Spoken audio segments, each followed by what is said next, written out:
Hello, everyone. My name is Azi Gromada Mesab, CEO of the Latino Corporate Directors Association.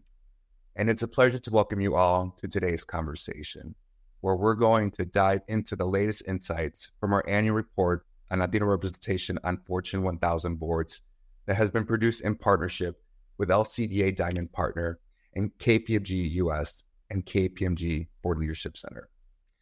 At LCDA, we're deeply committed to fostering diversity and inclusion within corporate governance and elevating Latinos to the table. And this report sheds light on the current state of Latino representation on some of the nation's most influential boardrooms.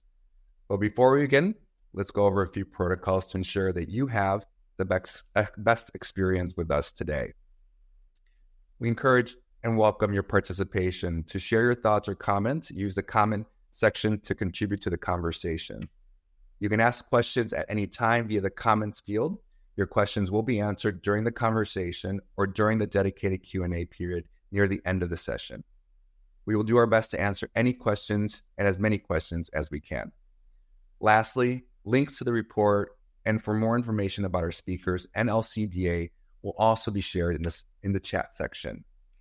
So without further ado, let's explore how together we can pave the way for greater Latino representation in corporate boardrooms and beyond.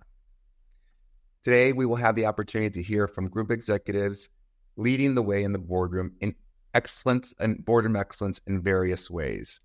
Our guests include KPMG Board Leadership Center Senior Advisor Susan Angeli and Elisa Barrett, along with global leader and experienced corporate director Maria Fernanda Mejia, who has served on numerous public boards and today serves on the board of UK-based Pepco Group, and Avery Dennison, currently ranked 421 on the 2023 Fortune 500 list. And Ed Canizaro, former global head of quality risk and regulatory at KPMG International, and now an experienced corporate director serving on Fortune 180 PG&E and Fortune 223 Ross Stores. But before we dive further in, allow me to extend my deep gratitude to our partners at KPMG and the entire LCDA team for the dedication in bringing this report to fruition. Now, I would like to share the main reason why Latino Corporate Directors is here to do this work. In this slide, where we represent what Latino representation looks like, as well as other race and ethnicities, it's clear that there is an issue, that we need to come together to resolve. In 2022, there were projected 4.7% of Latinos that held Fortune 500 seats, with 18.4% of the population. Now, as you can see in the projections in 2023, 2024, 2050, and 2060, there is a clear progress in representation of race and ethnicity across corporate boards. But we must sound the alarm, because by 2060, Latinos, which will be 27.5% of the U.S. population, will only have 9.2% of the Fortune 500 seats. So today, LCDA is committed, along with its members and its partners, to ensure that we offer a solution to this issue of the lack of Latino representation on corporate boards. Now, since 2019, LCDA has partnered with the KPMG Board Leadership Center to examine key trends in gender, age, board service, committee service, and tenure among U.S. Latino directors serving on Fortune 1000 boards, as well as to ascertain the prevalence of Latino directors not only by industry, but by state of corporate headquarters. Now, I would like to welcome Annalisa Barrett to the virtual stage, who will walk us through the latest findings of Latino representation on Fortune 1000 boards. Annalisa? Thank you so much, Ozzy. It's a pleasure to be here with you, and I'm just thrilled to share the research findings from our 4th annual study looking at representation of Latinos on Fortune 1000 boards. If you could please pull up the slides to show, as you can see, we have seen significant progress, steady progress in the representation of Latinos on the public company boards within the Fortune 1000. And so over the 5 years of data that we've examined, the prevalence of board seats on these large companies held by Latinos, it's gone from 2.7, we're getting to 27 hopefully, but 2.7% to 5%. So while we see that steady progress, the percentages still do not come anywhere near the representation that Latinos have among the residents of the United States. On the next slide, we can see the percentage of Fortune 1000 boards that have a Latino representation in the boardroom. And here again, we have seen progress over the 5 years of data that we've examined. So, in 2023, we still see that 60% of Fortune 1000 boards have not yet added a Latino director to their board. However, this is an improvement from our first year of the study when over 3/4 of the Fortune 1000 had no Latino board members. So we are seeing that progress. We're also seeing progress, especially among the larger companies, the largest 100 of the Fortune 1000. There, for the first time in this year's study, the majority of the Fortune 100 companies have at least one Latino director. And we're seeing that it's becoming much more common for these boards to have 2 or even 3 Latino directors in the boardroom. On the next slide, you can see the gender analysis to see, we still have an intense focus on increasing gender diversity among corporate boards here in the United States. And for quite some time, the Latino directors who have been joining Fortune 1000 boards have been bringing gender diversity to their boardrooms as well. So the Latino directors have been slightly more likely to be female than their director peers. However, it's still notable that less than 1/3 of the Latino directors serving on Fortune 1000 boards are female. We also look at, on the next slide, you can see our analysis of age diversity. As boards are continuing to think about the different aspects of diversity that will contribute to their boardroom conversations, one aspect of diversity that is extremely important is to think about having different generations represented so that the discussions and deliberations that are happening in the boardroom are informed by people from different generations. We have, younger directors bringing comfort in technology, being digital natives, and the directors at the older end of the spectrum bringing experience with geopolitical upheaval and economic downturns, and certainly quite often are longer tenured and have that institutional knowledge as well. So when we look at the Latino directors in our study, we see that they are more likely to be younger than the directors than their peers. And in fact, we see that 1 in 10 of the Latino directors are under age 50, and they're more likely to be in their 50s and 60s compared to their peers who tend to be older and in fact have quite a few directors at the end of the age spectrum in the boardroom universe in their 70s and 80s. There's relatively few Latino directors in that age range. On the next slide, you can see the analysis that we did of what we are calling new directors. So we looked at the directors who joined their boards, the Latino directors who joined their boards in the 18 months prior to the study date. And we wanted to see what those new directors, Latino directors, what other aspects of diversity they're bringing to the boardroom and who those Latino directors might be. We see on these charts that, while the newer directors continue to bring age diversity, being generally younger than their peers, especially, overall all the new directors that were added to Fortune 1000 boards were younger. But the Latino directors among that cohort were even younger with an average age of 56. However, we did see a shift in that the new Latino directors who joined Fortune 1000 boards tended to be slightly more male. So we had more male Latino directors join than when compared to the prevalence of men joining boards overall. And so this tells us that while the momentum and the focus on adding Latinos to the boardroom is also bringing additional diversity, the momentum for Latinas joining boards may be slowing a bit, and I know that'll be a topic of discussion as well. The next slide, we take a look at committee service. Either we know that, so much of the work of the board is done on the board committees. And so having Latino representation on the committees is very valuable to have their important perspective contribute to the discussions and the decisions made at the committee level. So among those Latino directors who are serving on board committees, which is the vast majority of them, we see that they're most likely to serve on either the audit committee or the nominating and governance committee, with the compensation committee not far behind.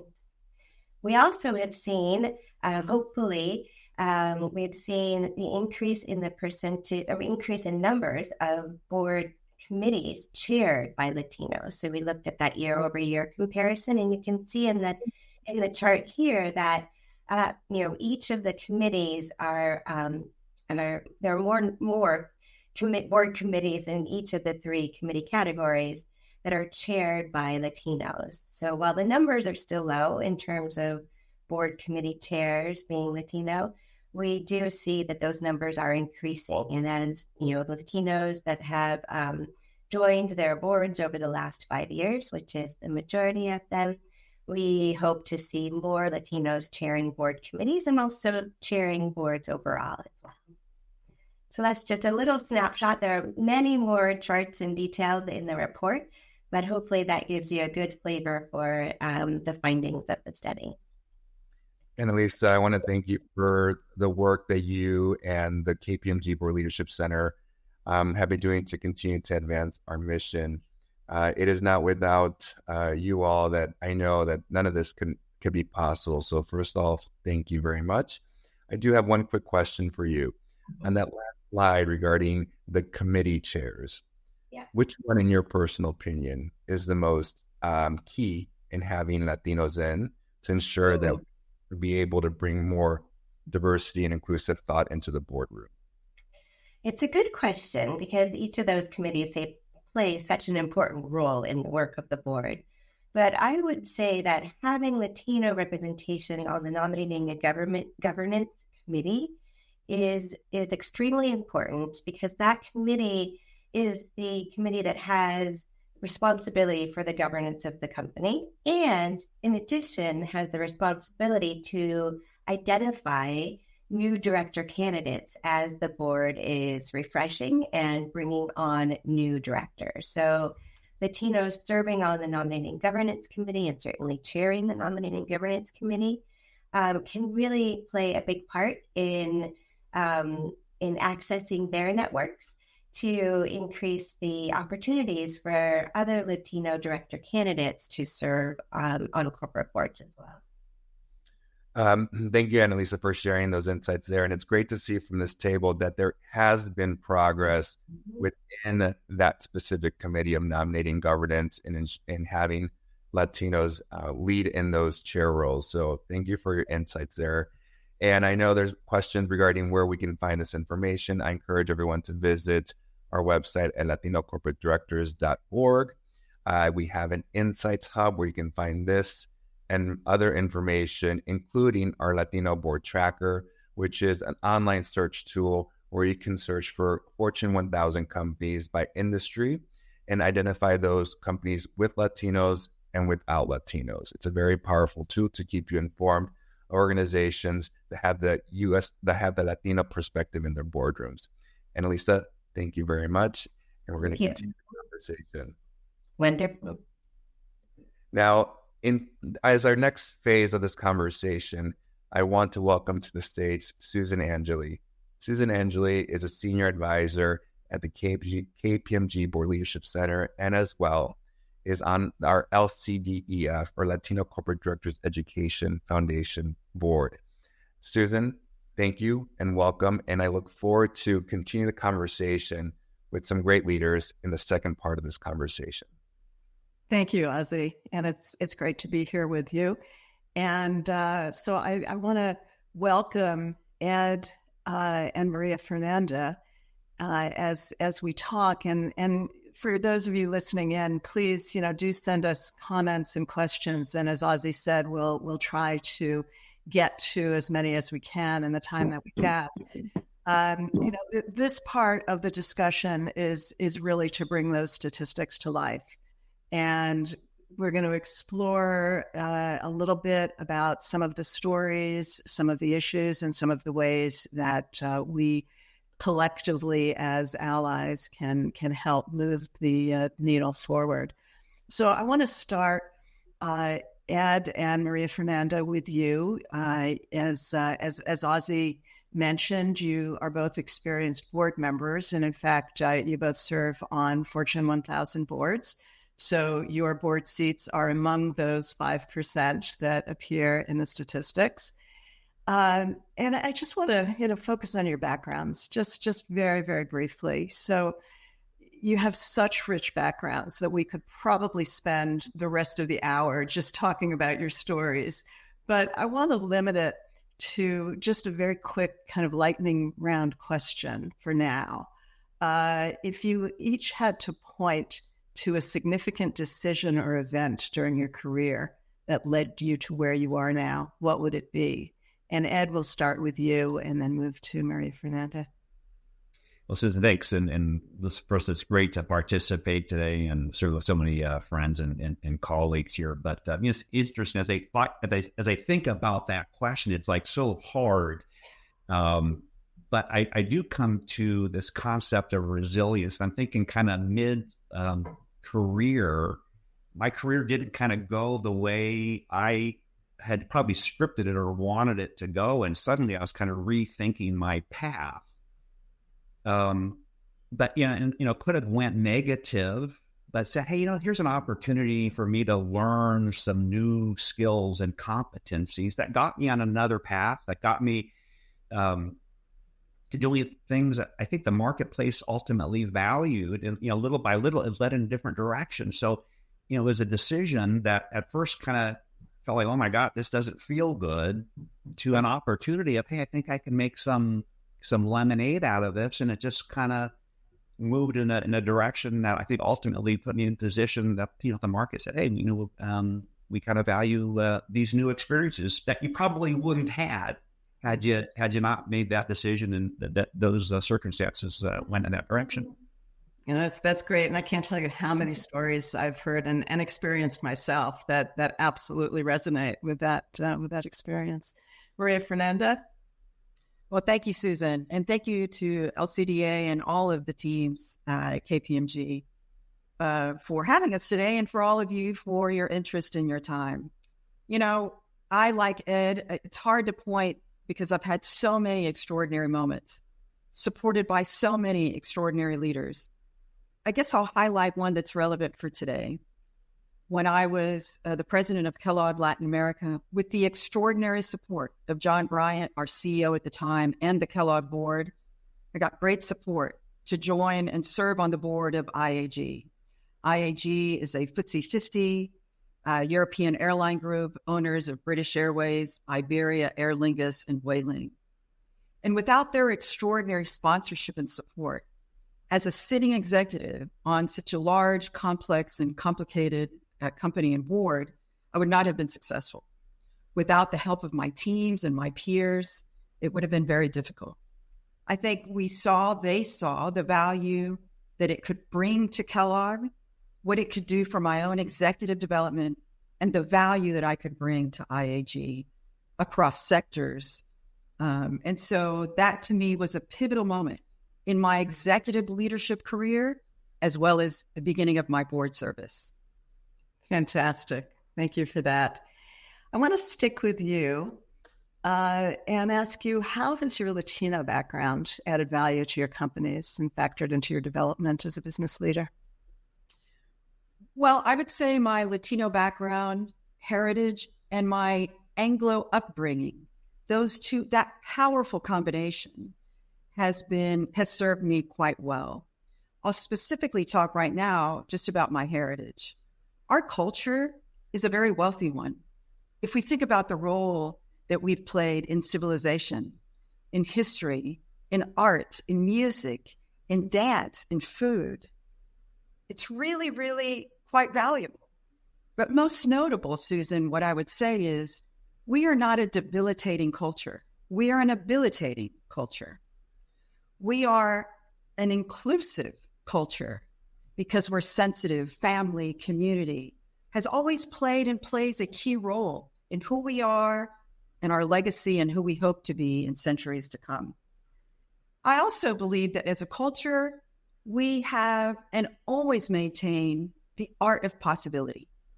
Through our challenging histories of all of our lands across Latin America and in the U.S. and our communities, grit, resilience, hard work.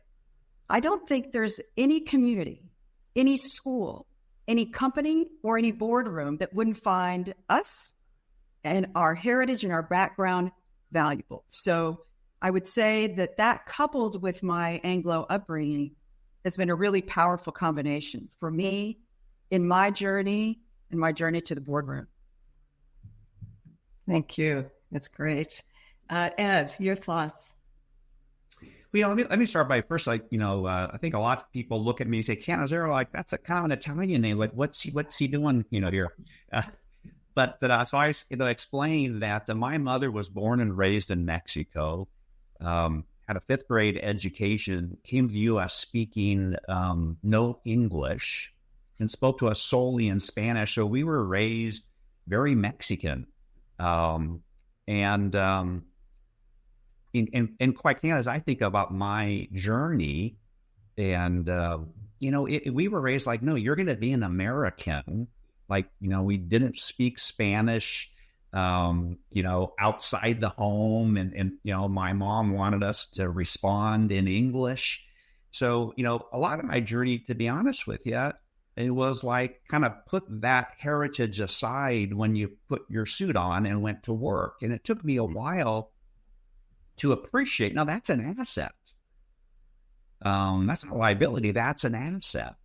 My experiences in Mexico with my cousins and relatives, or the sensitivities of looking at things differently, just different perspectives. But if I'm honest, it took me a while to appreciate that, boy, that's a real asset. It's given me some sensitivities to other views, cultures, et cetera, and then kind of mid-career started to be able to capitalize that, spending time working in Latin America and then some global roles. But again, it took me a while to appreciate, based on my upbringing of kind of wanting to assimilate and be an American, that to realize it was a real asset. I think a lot of people, or on this call might feel that same way, or different variations of that. Yeah, that's great. Thank you for that. It's a great story.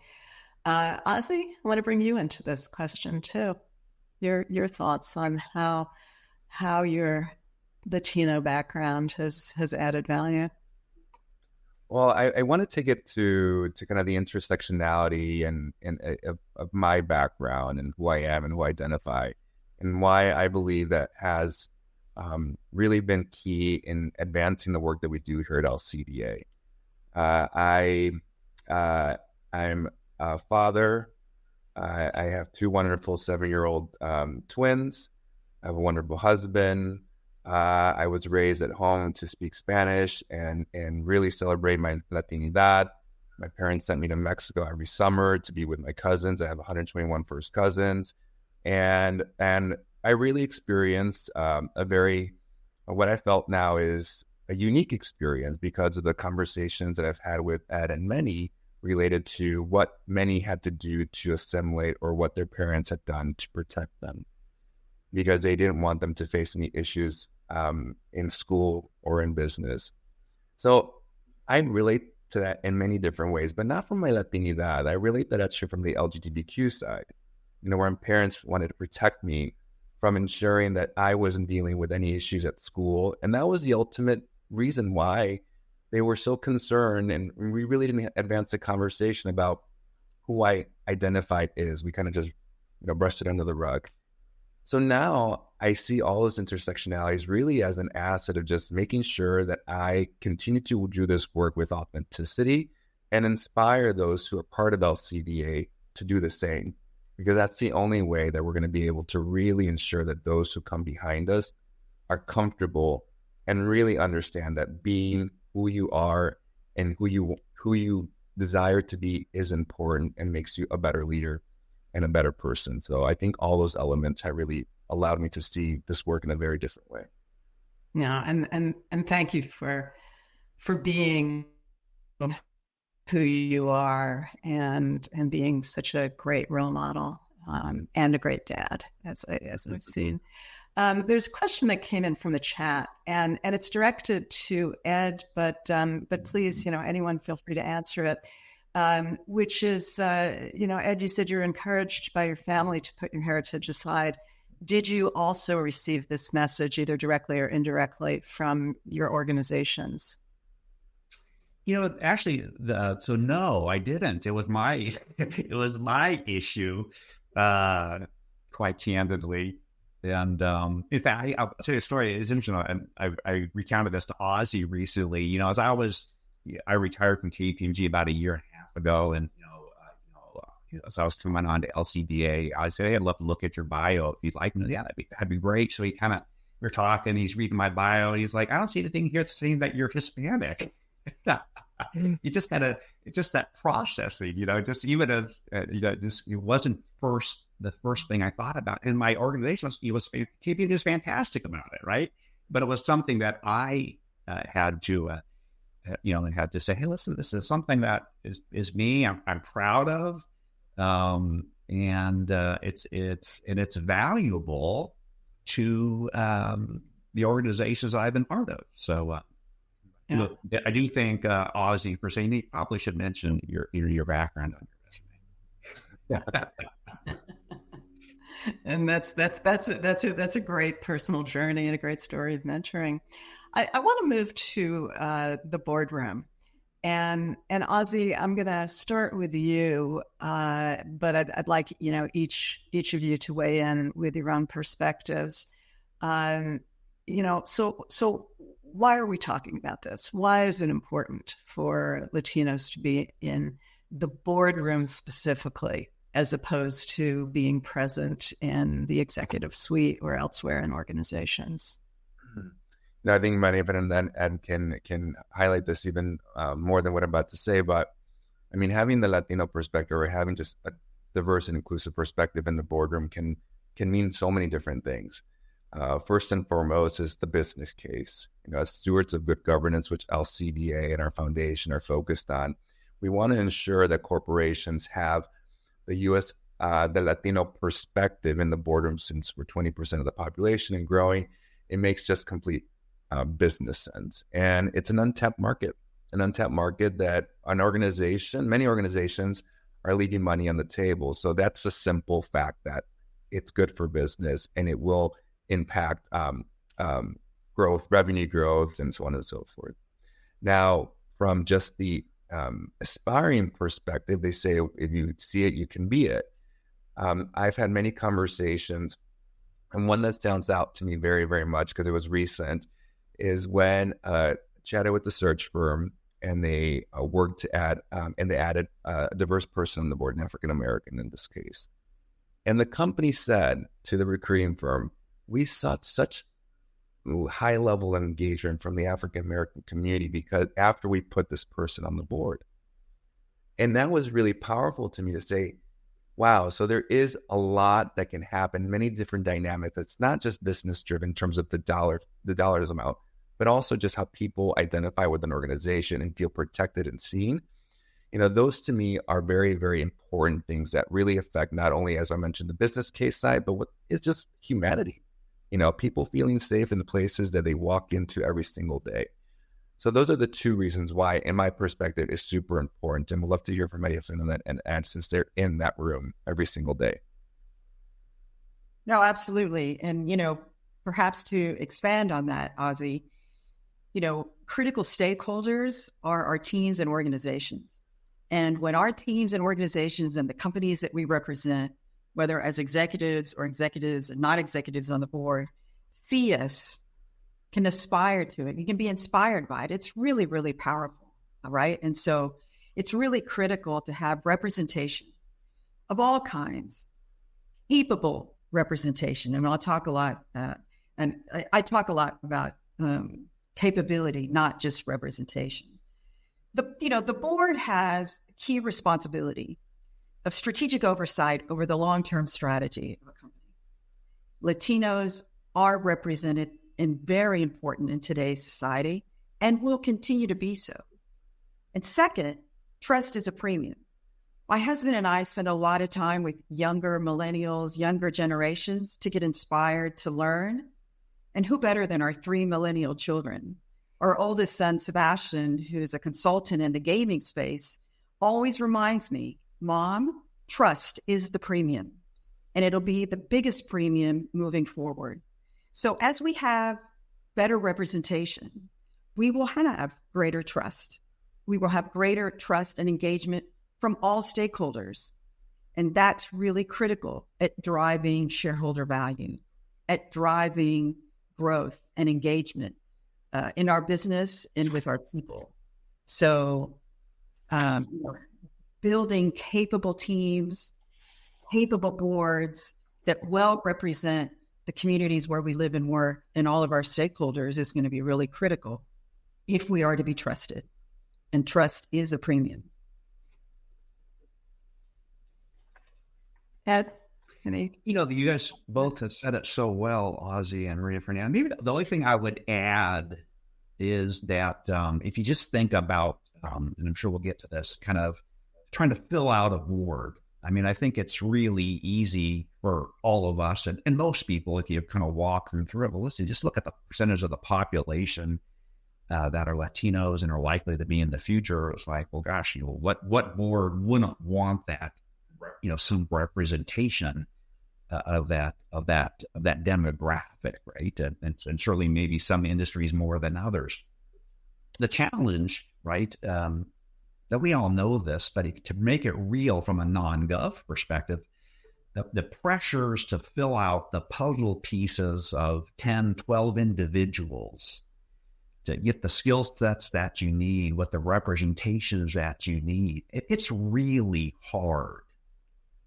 And, at one level, you kind of look at some of those numbers, I'm not, we've got a long ways to go. Another level, you look at them, hey, we've come a long ways. But, you just think, for those of us that sit on non-govs, like, you think about the pressures, like, hey, do you need a cyber expert? Do you need a climate expert? What are all the things that you need? So totally agree with everything that was said. But I was just trying to bring, as we think about how to help each other, we have to recognize the pressures that are on a board and a non-gov committee to make sure they have all the relevant skill sets, including the very relevant skill sets that are represented by those that are on this session today. No, that's a great point, and it's a really good segue into my next question, which gets exactly to that. But before I go there, I just want to pick up echoing some of the comments that have been made, but also pushing back a little bit on one of the comments, which is that what we're talking about is different than the business case. I think this is the business case, that you've got incredible talent with lenses on important aspects of the workforce, important aspects of the customer base, important aspects of the geopolitical landscape.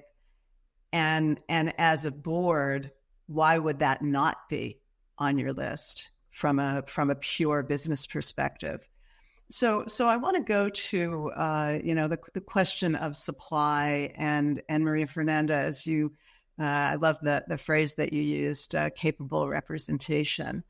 There is a myth that it's there's just a lack of supply.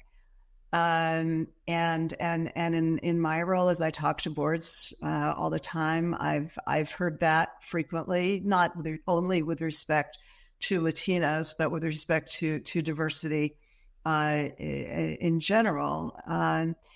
And then I see what I see, which is in LCDEF, where we spend a lot of time working with the executive members who are board ready and looking to join boards. And just from the research that I've seen, the pipeline is huge. So then the question is, to Ed's point, how do you find people that have the skills that you're looking for and also bring in that rich background that really adds to the boardroom conversation? I want to turn to you, Maria Fernanda. Do you have thoughts about what nom-gov committees can do? And Ozzy, I want to hear from you about what LCA is doing to try to connect that pipeline and the board searches. But Maria Fernanda, let me start with you first. Sure.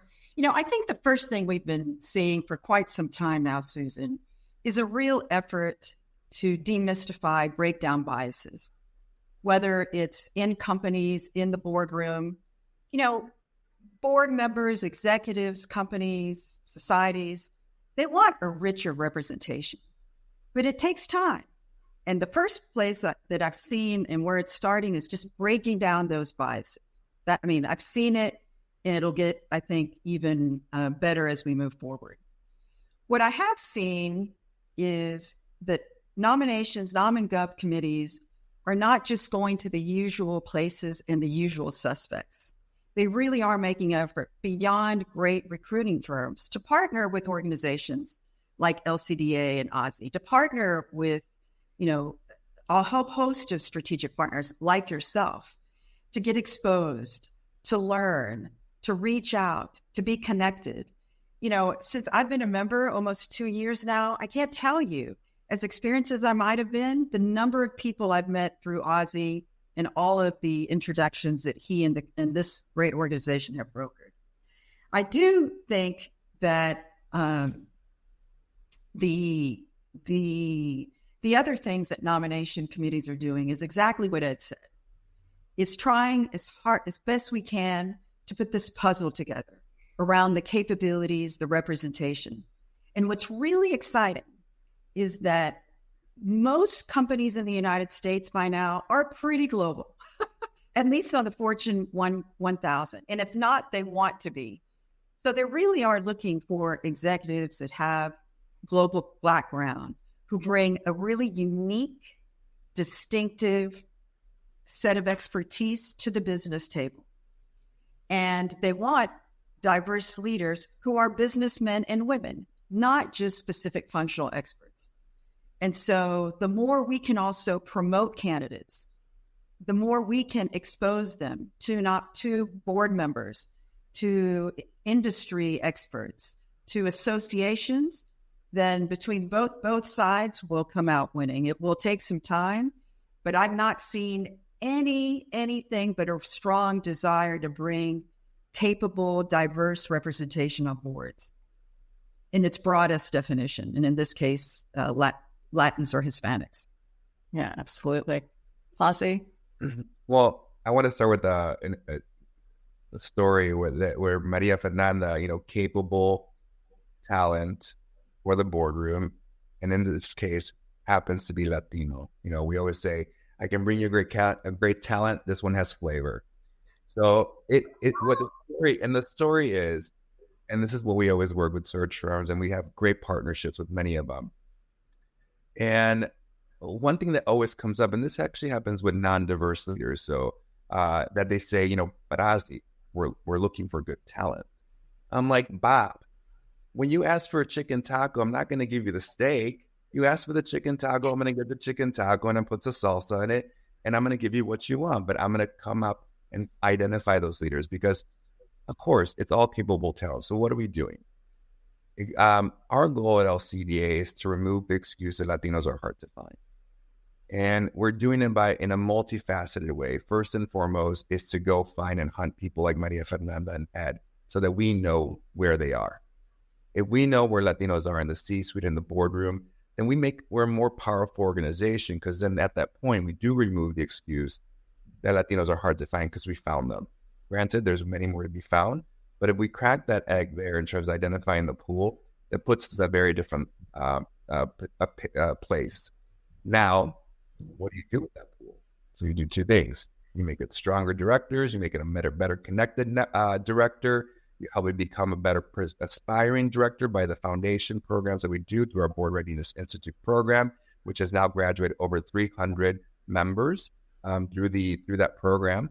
And then we go out and we become the agent for Latinos. We work with the largest search firms in the U.S., private equity, venture capital. We go to corporations directly and say, hey, as stewards of good governance, we understand you're missing a very, very important perspective in the boardroom. And we're here to ensure that you meet those fiduciary responsibilities to your stakeholders and shareholders. So let us find that talent for you. And that's why we're building the largest network of Latinos that serve on corporate boards and in the C-suite, so that we can be a resource to organizations to ensure that they're practicing equitable sourcing best practices. And that's what we're focused on, to ensure that they're leveraging the right networks to be able to really ensure, once again, that they cast the widest enough net to identify leaders that would be great for their board. Those are just two things that we're really focused on, but there's many different ways that we had influence. I'll give you one last data point and why the power of the network is super important. We've been tracking Latino representation on Fortune 1000 along with KPMG for many, many years. That data is super powerful. What we learned is that it has been X amount of Latinos that joined Fortune 1000 in 2023 and X that have been removed, meaning they departed, retired.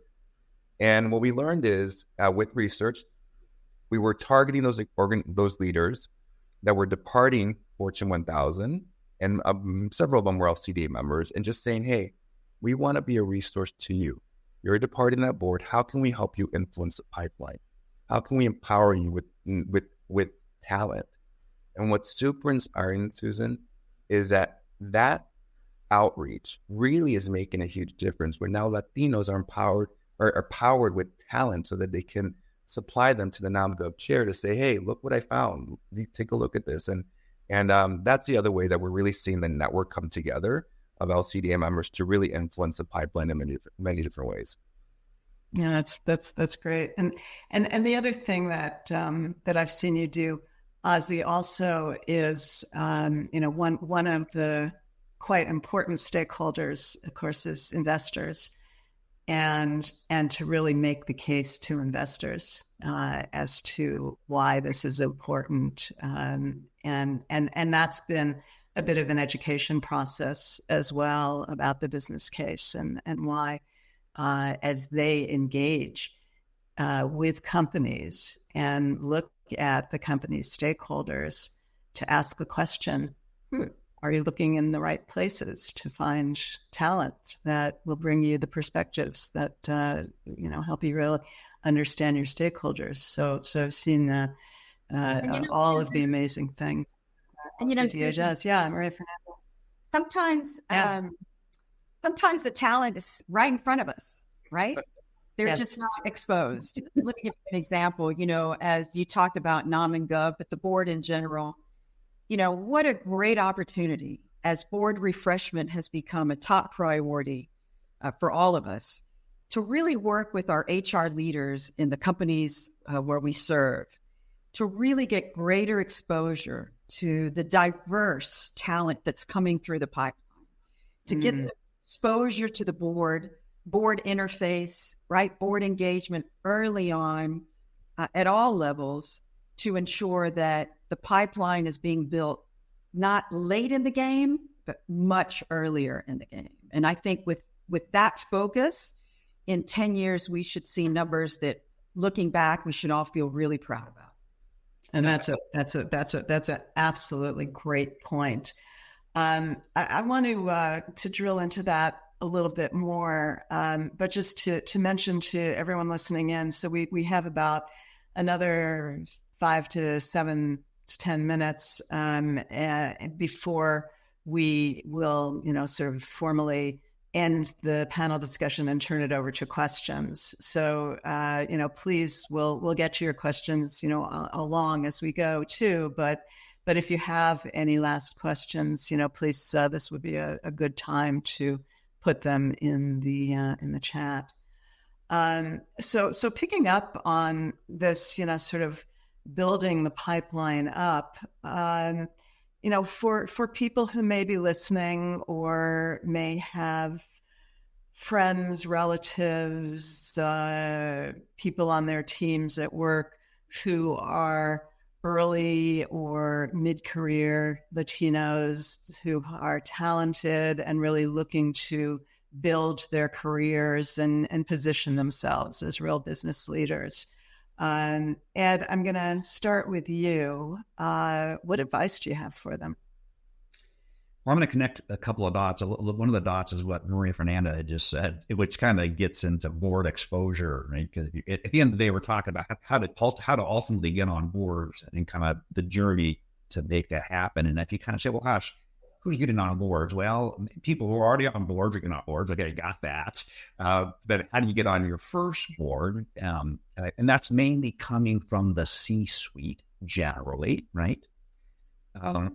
And they're like, well, why? Why are boards interested in the C-suite? Well, in part, because, scope of responsibility, et cetera, but also the C-suite usually has experience interacting with boards. So they understand how a board works. They understand, what a board wants to hear and the responsibilities of board versus management.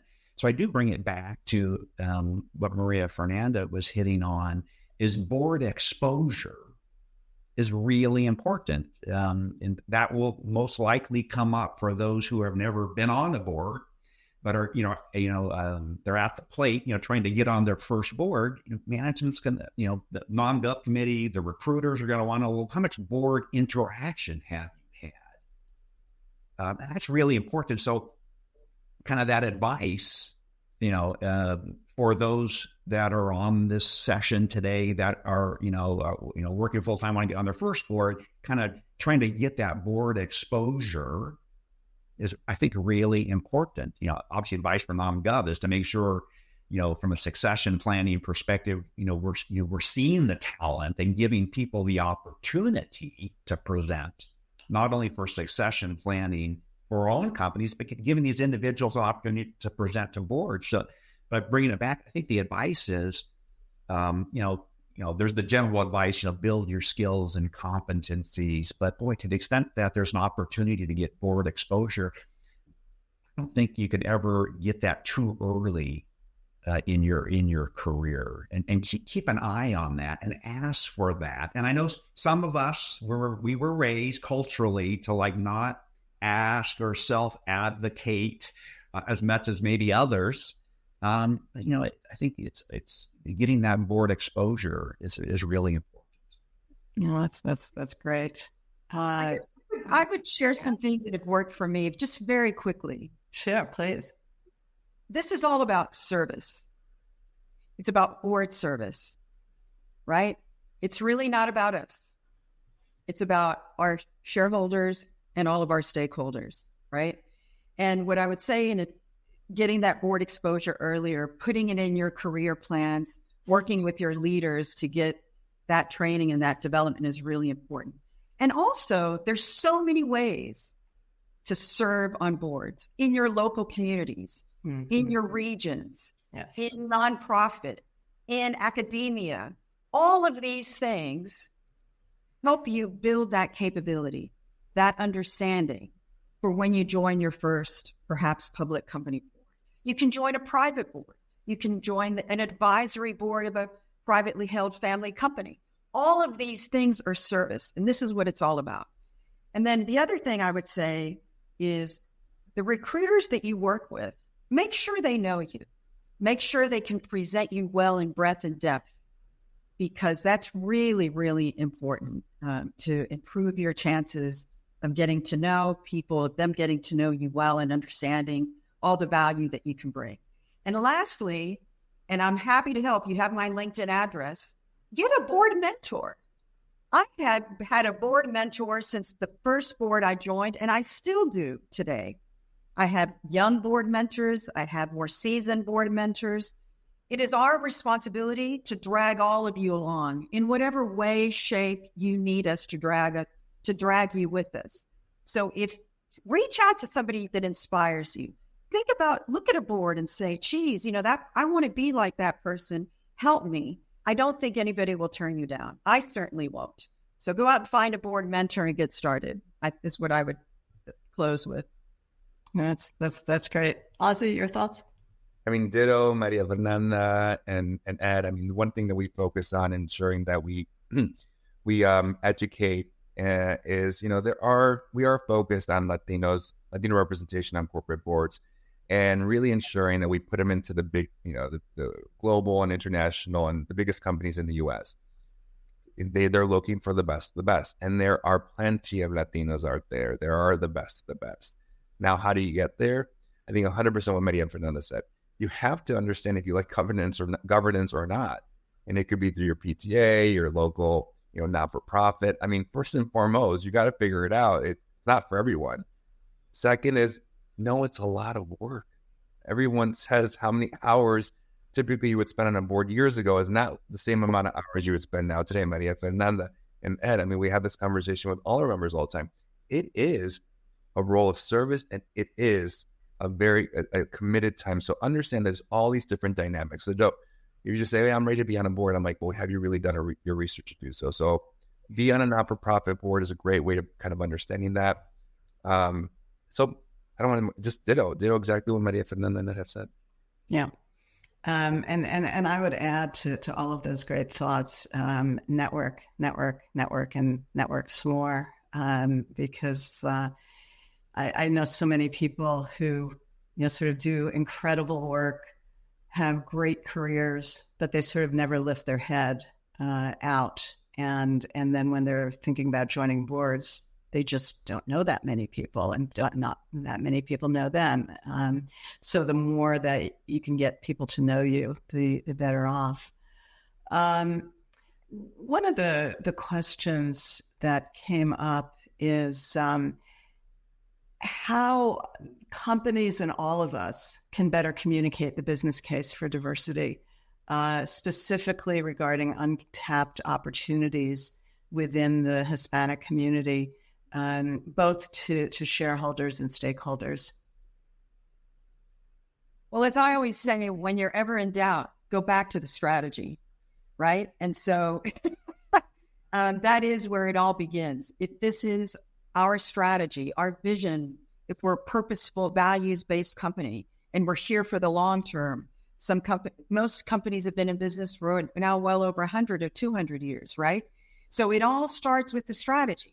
When you get pushback, when you get, all sorts of, unbelievers or non-believers, go back to the strategy, go back to the numbers, go back to the facts, and build some wisdom in people and coming from that knowledge and that information and data. But, go back to the strategy. And if the strategy says this and we're not doing that, then we have a problem. There you go. Well, very, very well said.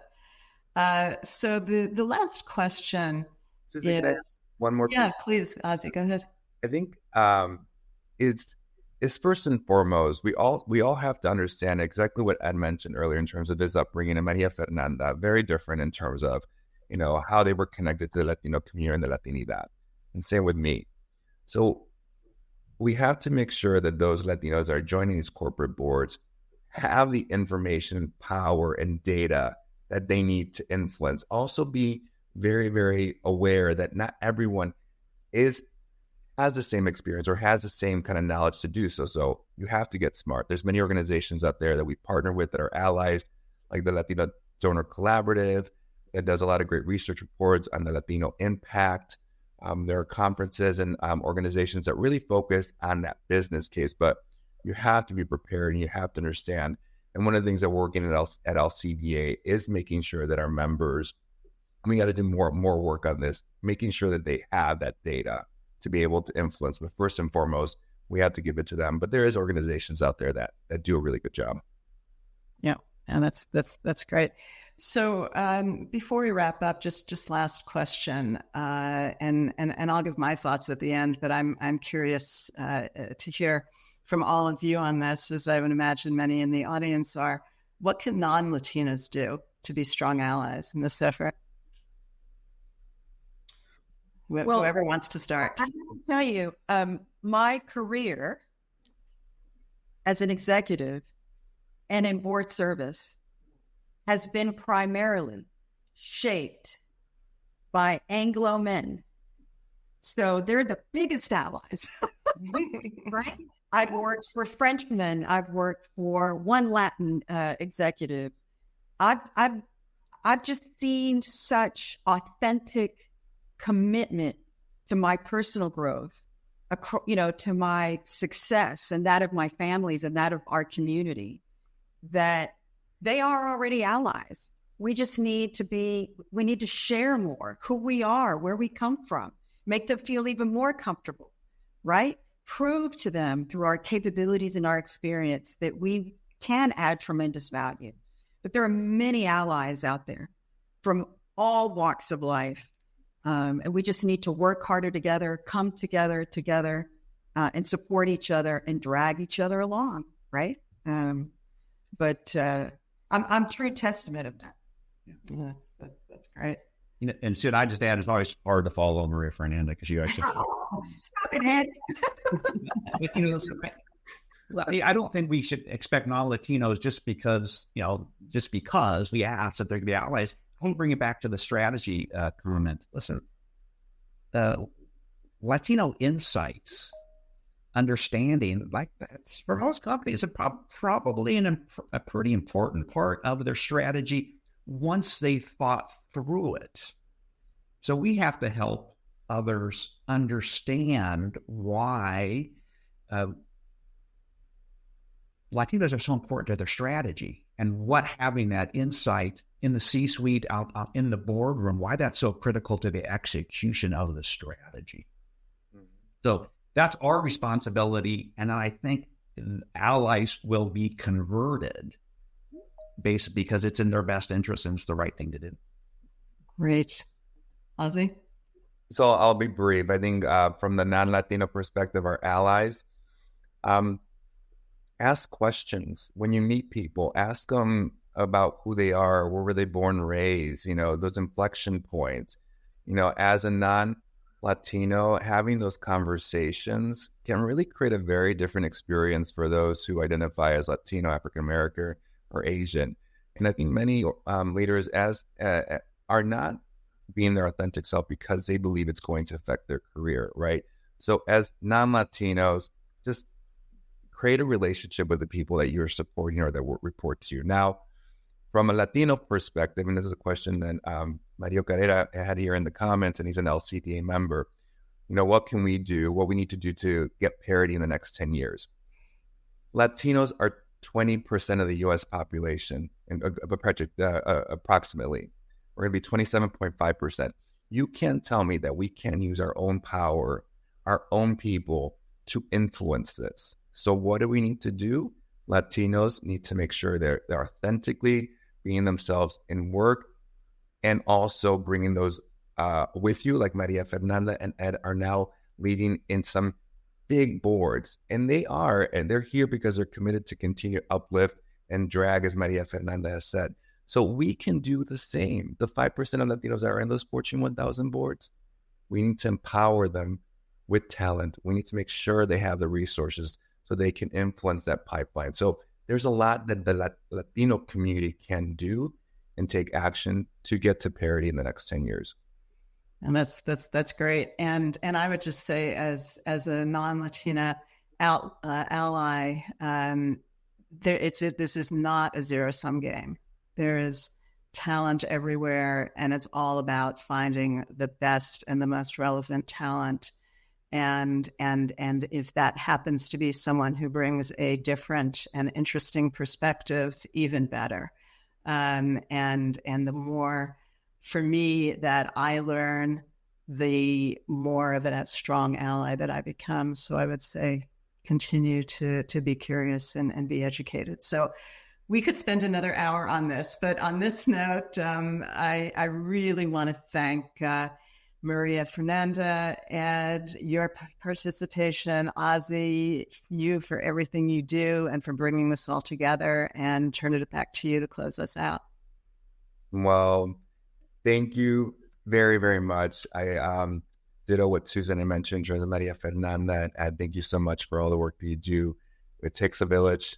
We cannot do this on our own. So thank you very much for your leadership and for your commitment in advancing good governance. And that being said, I want to thank you all for joining us today. And a big thank you once again to the KPMG Board Leadership Center, Annalisa Barrett, Susan Angeli, and LCD member Maria Fernanda Ed for your commitment to elevating the voices of our community. Now, I invite everyone to go to our LCDA Insights Hub on our website at latinocorporatedirectors.org to download the latest Fortune 1000 representation report and search additional tools like the Fortune 1000 Latino Board Tracker. That is the first search online tool listing Fortune 1000 companies with and without Latino representation. With that, have a great day, and thank you for joining us today.